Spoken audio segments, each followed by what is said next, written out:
noches ya. Mi intervención va a ser, voy a tratar de ser bastante breve y lo que quiero poner sobre la mesa son algunas ideas que considero centrales y que están recogidas en el artículo. El artículo presenta los resultados de la encuesta que realizó el Instituto de Investigación Social para el Desarrollo relativo al tema a la opinión sobre el aborto. Entonces, un poco en el texto se comparan esos resultados con el de otras encuestas, de manera concreta con el Barómetro de las Américas y con el Latino Barómetro. Y también se hace un análisis considerando el contexto actual de debate sobre el aborto. Entonces, mencionar también que el principal público quizás con el que pretende dialogar el artículo es aquellas personas que entienden que el aborto voluntario es un derecho de las mujeres. Es un derecho de las mujeres y es una cuestión de autonomía sobre el propio cuerpo. En los resultados de la encuesta, hay algunas diferencias y lo que se trata es como de explicar de dónde vienen esas diferencias. La encuesta del instituto, del ISD, pregunta o aborda el tema preguntando: ¿cree usted que la mujer tiene o no derecho a interrumpir su embarazo? Y ofrece entre sus opciones de respuesta: no, nunca debe permitirse; sí, pero solo en circunstancias excepcionales; y sí, en cualquier caso. Los resultados que arroja es que un 66.64% piensa que nunca debe permitirse, un 30.76% piensa que debe permitirse solo en situaciones excepcionales y solo un 2.42% entiende que la mujer tiene derecho a interrumpir su embarazo en cualquier caso que ella lo decida, ¿no? Por su parte, la encuesta del Latino Barómetro, estos datos refieren al 2015, utiliza una escala más bien, y lo que se le pide a las personas es valorar qué tan de acuerdo o en desacuerdo están con el aborto. Y lo que responden es que, los resultados que arroja es que un 63.3% considera que el aborto nunca está justificado.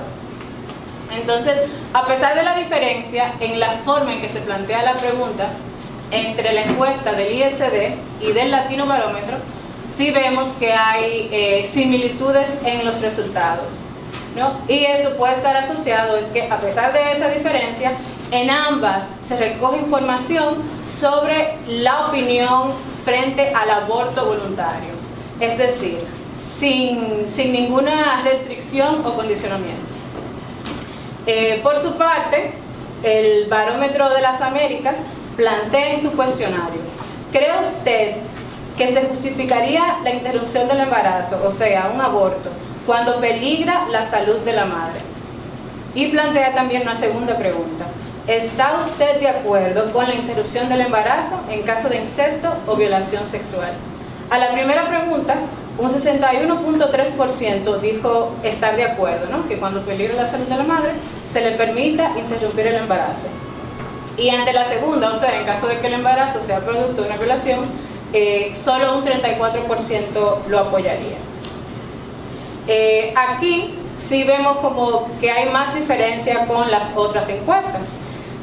Y es importante aquí destacar que lo que se pregunta en el Barómetro de las Américas no está tan relacionado al tema del derecho sobre decidir, o sea, el derecho a decidir sobre el cuerpo, sino que se pide a las personas encuestadas valorar si las circunstancias presentadas son atenuantes de peso suficientes para hacer la excepción y permitir el aborto.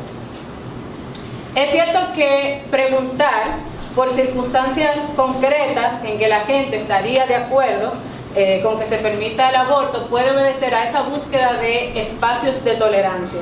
Sin embargo, también tiene como consecuencia que deja un poco de lado ese enfoque del derecho a la autonomía sobre el cuerpo, y también surte el efecto de que el debate entonces no se da en ese marco de derecho, sino más bien en términos de permisividad. El ejercicio que se hace en el artículo es de trasladar un poco este ejercicio al tema del debate de las causales, ¿no? En los posicionamientos y las campañas que se han realizado sobre este tema, se incorporan siempre ideas y frases alusivas a la autonomía y al derecho a decidir sobre el cuerpo. Sin embargo, la demanda concreta que se ha planteado deja de lado la defensa del aborto voluntario, porque solamente aboga por la despenalización en 3 circunstancias concretas.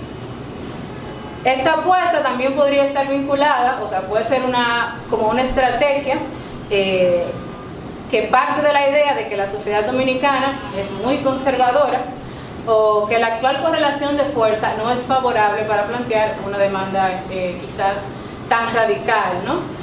Como el aborto voluntario. Sin embargo, este razonamiento también puede estar ignorando que el debate sobre el aborto voluntario solo se puede posicionar, o sea, el debate sobre el aborto voluntario es lo que podría posicionar ese tema en la agenda pública y propiciar la apropiación de este derecho. Aquí tomo entonces algunas reflexiones que están contenidas en el libro Narrativa sobre el siglo XXI, y ellos hablan de la importancia del discurso, y el discurso es también práctico, ¿no? Y habla sobre cómo los discursos políticos influyen sobre la realidad al crear un horizonte de acciones en el que algunas son concebibles y otras no. Es decir, en el caso del aborto, el aborto voluntario va a ser concebible en una narrativa en que la mujer sea concebida como autónoma y soberana de su propio cuerpo. La demanda de las 3 causales realmente no incluye como horizonte posible el aborto voluntario. La estrategia de limitar el deseo verdadero, y entiendo aquí por deseo verdadero el aborto voluntario, por eso hice esa acotación al principio de que intente dialogar con esa gente que cree en la despenalización total del aborto. Entonces, limitar ese deseo del aborto voluntario para que pueda dialogar con el poder conservador y machista, aunque puede abrir espacio de receptibilidad, también trae como consecuencia enmarcar el debate en esos mismos términos, conservadores y machistas, lo cual impide profundizar sobre el derecho a la libertad de las mujeres. En una democracia plural en la que las mujeres somos ciudadanas, también es importante asumir que nuestras demandas, nuestras reivindicaciones, también van a ser particulares y limitadas. Esto implica que no van a agradar a todo el mundo y no tienen por qué hacerlo. El reconocimiento de esta particularidad y límite de las demandas de los agentes es una condición en una democracia plural que alberga y respeta la diversidad. En una reflexión que recoge Marta Lamas sobre la lucha del aborto en la Ciudad de México, ella plantea que el derecho a decidir es la única alternativa democrática en una sociedad diversa. Entonces, un poco en esta línea, las apreciaciones que hago de cara a este contexto es que es necesario ampliar el debate en términos de fondo, de contenido y también de ocupar espacios. O sea, se necesita como más difusión de información, espacios donde participen agentes de diferentes disciplinas, y también en lo que respecta a la generación de información. O sea, es importante tener algo más allá de si está usted de acuerdo o no con el aborto. Al final, lo que nos interesa es que cada mujer pueda decidir. Entonces, quizás una aproximación pueda ser preguntar por quién debe decidir sobre el aborto, ¿no? Y ahí entiendo que a cada mujer le toca ¿no? como tomar esa decisión.